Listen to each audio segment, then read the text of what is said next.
Hey everyone, I'm Olivia. I'm 17, top of my class, and completely obsessed with art and history. My roots covered in posters of Roman architecture and Renaissance paintings. Yeah, I'm that kid. Olivia, dinner's ready. My mom's voice echoed up the stairs. I sighed, putting down my sketchbook. Another family dinner, another chance to feel like the invisible child. As I walked into the dining room, my sister Megan was already there, phone in hand, probably texting her latest boyfriend. "How was your day, Megan?" Mom asked, completely ignoring me. "You, boring." Mr. Johnson gave me detention again. "He's such a jerk," Megan replied. Dad chimed in, "Don't worry, sweetie. We'll talk to the principal about that teacher." I couldn't help but roll my eyes. Megan skips class, gets detention, and they want to blame the teacher. Classic. "And you, Olivia? Anything new?" Grandpa asked, giving me a wink. Finally, someone remembered I existed. "Actually, yeah, I got an A on my Italian test." "That's nice, dear," Mom interrupted, turning back to Megan. "Now, about your upcoming cheer competition." And just like that, I was invisible again. But hey, at least I have my grandparents. They understood me. Later that evening, I was in my room, counting the money in my Rome fund jar. Just $200 more. I muttered to myself. I'm so close to affording that trip. A knock on my door startled me. It was Grandma. "Come in," I called, quickly hiding the jar.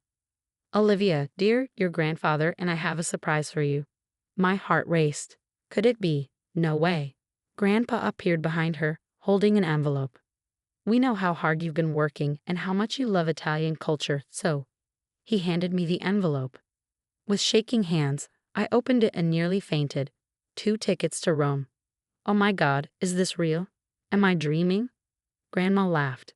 "It's very real, sweetheart. You deserve it." I jumped up, hugging them both.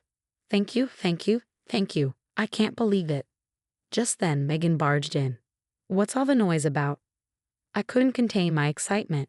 Grandma and Grandpa got me tickets to Rome for graduation. Megan's face darkened. "What? But that's not fair. I'm the one who needs a vacation after all the stress I've been under." I ignored her, too happy to let her ruin this moment. "I need to start planning. There's so much to see." As I rattled off my must-visit list, I caught a glimpse of my parents in the doorway. They didn't look happy, but I was too excited to care. For once, something amazing was happening to me, and nothing could bring me down. I woke up the next morning still riding high. The Rome tickets were safely tucked under my pillow. As I got ready for school, I couldn't stop grinning. "Olivia, come down here, please," Mom called from downstairs. I bounded down, expecting to discuss trip plans. Instead, I found my whole family in the living room, serious looks on their faces. "What's going on?" I asked, my smile fading. Dad cleared his throat. "We've been thinking about the Rome tickets." "Yeah, isn't it awesome? I can't wait to." "We think it would be better if Megan went instead," Mom interrupted. The world stopped. "What?" "Megan's been under a lot of stress lately," Dad explained. "She could really use this trip." I turned to my grandparents, hoping for support. They looked as shocked as I felt. "But those were my tickets," I stammered. "Grandma and Grandpa gave them to me." Megan smirked. "Don't be selfish, Olivia. You know I need this more than you." "This isn't right," Grandpa interjected. "We gave those tickets to Olivia as a reward for her hard work." Mom sighed. "Dad, you don't understand.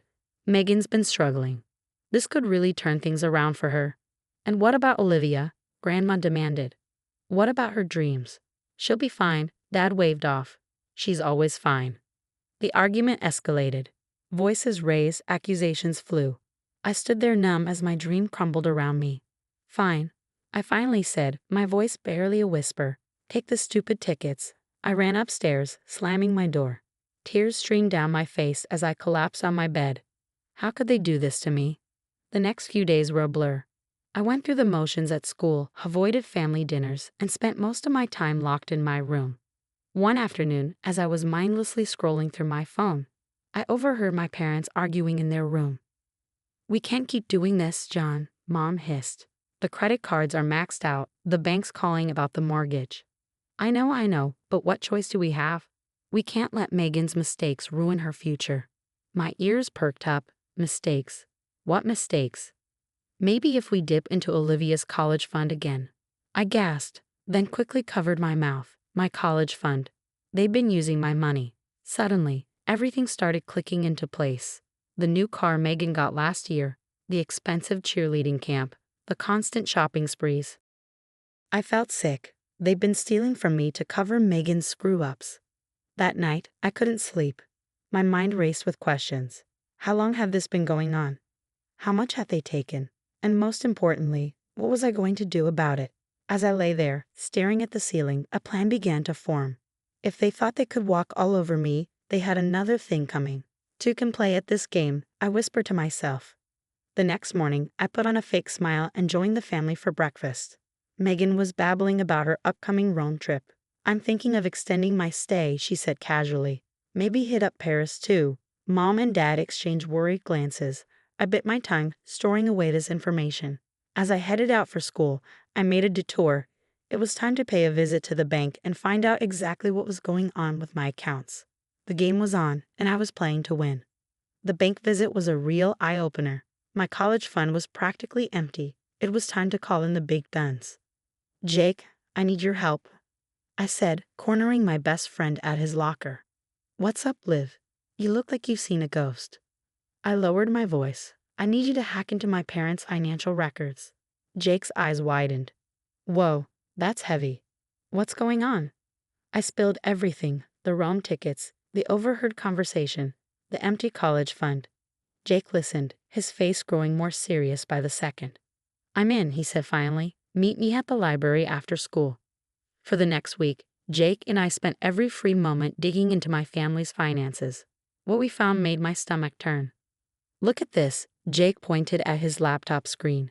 Your dad's been siphonning money from the family business for years.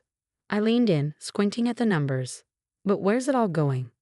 Jake pulled up another window. Looks like most of it's been covering Megan's expenses, unpaid credit cards, car payments, even bail money. Bail money? I gasped. What the hell has she been up to? As we dug deeper, the picture got uglier. Dad had been cooking the books, taking out shady loans, even dabbling in some not-so-legal side hustles to keep up with Megan's lifestyle and cover their mounting debts. This is insane, I muttered, running my hands through my hair. What am I supposed to do with all this? Jake gave me a long look. You know what you have to do, Liv. I did know, but the thought of turning in my own parents made me sick. That night, I tossed and turned, weighing my options. On one hand, they were my family. On the other, they'd stolen my future, betrayed my trust, and broken the law. By morning, I'd made my decision. It was time to take action. First stop, my grandparents. I laid out everything Jake and I had discovered. I can't believe it, Grandma whispered, tears in her eyes. How could they do this? Grandpa's face was grim. What do you need from us, Olivia? Your support, I said, and maybe a place to stay when this all goes down. They agreed without hesitation. Next, I approached Ms. Rodriguez, my favorite teacher. She'd always been in my corner, and I needed an adult on my side who wasn't family. This is a serious situation, Olivia, she said after I explained everything. Are you sure you want to go through with this? I nodded. I have to for my future, and honestly, for Megan's too. This can't go on. Ms. Rodriguez sighed. All right, I'll help however I can. With my allies in place, Jake and I started formulating our plan. We need to gather irrefutable evidence, Jake said. Something they can't wiggle out of. I thought for a moment. The family reunion next month. Everyone will be there, including Dad's business partners. Jake grinned. Perfect. We can set up hidden cameras, maybe even get some of them to incriminate themselves on tape. As we hashed out the details, a mix of excitement and dread bubbled in my stomach. This was really happening. You okay? Jake asked, noticing my expression. I took a deep breath. Yeah. It's just, once we do this, there's no going back. Everything changes. Jake squeezed my hand. Sometimes change is necessary. You've got this. Liv. I nodded, steeling myself. The countdown to the family reunion and the biggest confrontation of my life had begun. The day of the family reunion arrived and my heart was pounding. Jake and I had spent weeks meticulously setting everything up. Hidden cameras were in place, and we had a fail-safe plan to expose everything. As family members and Dad's business partners began to arrive, I plastered on a fake smile. "Great to see you, Uncle Bob. How's the golf game?" Meanwhile, Megan was holding court in the living room, bragging about her upcoming Rome trip. "It's going to be so amazing. I might even stay for a whole month." I caught Mom and Dad exchanging worried glances. Showtime. I clinked my glass to get everyone's attention. "I'd like to make a toast to family and to the truth." With that, I nodded to Jake, who hit play on his laptop. Suddenly, the TV screen lit up with damning financial records and recorded conversations. Dad's face went pale. "What is this?" "This," I said, my voice shaking but determined, "is the truth about where our family's money has been going." The room erupted into chaos. Dad's business partners were shouting, demanding explanations. Aunt Susan was crying, and Megan was having a full-blown meltdown. "You can't do this to me," she screamed. "How am I supposed to pay for my DUI lawyer?" Then the room fell silent.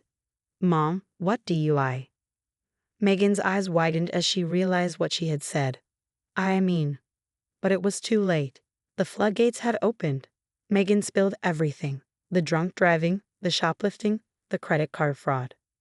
With every word, Mom and Dad looked more and more defeated. Suddenly, sirens wailed in the distance. Miss Rodriguez had come through, alerting the authorities at the perfect moment. As the police entered, reading warrant of removals and slapping on handcuffs, I felt a strange mix of relief and sadness. This was justice, but it was also the end of my family as I knew it. Grandpa put his arm around me. "You did the right thing, Olivia. We're so proud of you." The next few months were a whirlwind of legal proceedings. Dad and Megan both faced charges, while Mom got off with probation for her lesser role. Through it all, my grandparents were my rock. One evening, Grandma said, "How would you feel about us being your legal guardians?" I hugged her tightly, tears in my eyes. "I'd love that." As the dust settled, something unexpected happened. The judge ordered that all stolen funds be returned, including my college fund. And remember those Rome tickets? They were mine again. So that summer, instead of moping over lost dreams, I found myself strolling through the Roman Forum with my grandparents, gelato in hand, to new beginnings. Grandpa raised his cone in a toast. To justice and gelato. I grinned. Perfect. Fast forward a few years, and life looks pretty different. I'm in my junior year at a top art school, interning at a prestigious gallery, and my first solo show is coming up next month. Meanwhile, Dad is serving time, Mom's working a minimum wage job, and Megan, last I heard, was struggling through community college, finally facing the consequences of her actions. As for me, I'm planning my next trip to Italy, this time to study for my master's in Florence. Turns out, sometimes losing a dream can lead you to an even better one. So that's my story. It wasn't easy, and it wasn't pretty, but standing up for yourself is always worth it in the end. And that's the end of Olivia's story. Now I have a question for you. If you were in Olivia's position, would you have exposed your family's crimes knowing it could tear your family apart and lead to legal consequences for your parents and sister? Or would you have kept quiet to protect your family even at the cost of your own future? Share your thoughts in the comments below. Your perspective could help others facing difficult ethical dilemmas. If this story of justice and standing up for yourself resonated with you, don't forget to hit that like button for more compelling stories of revenge and personal triumph. Subscribe to our channel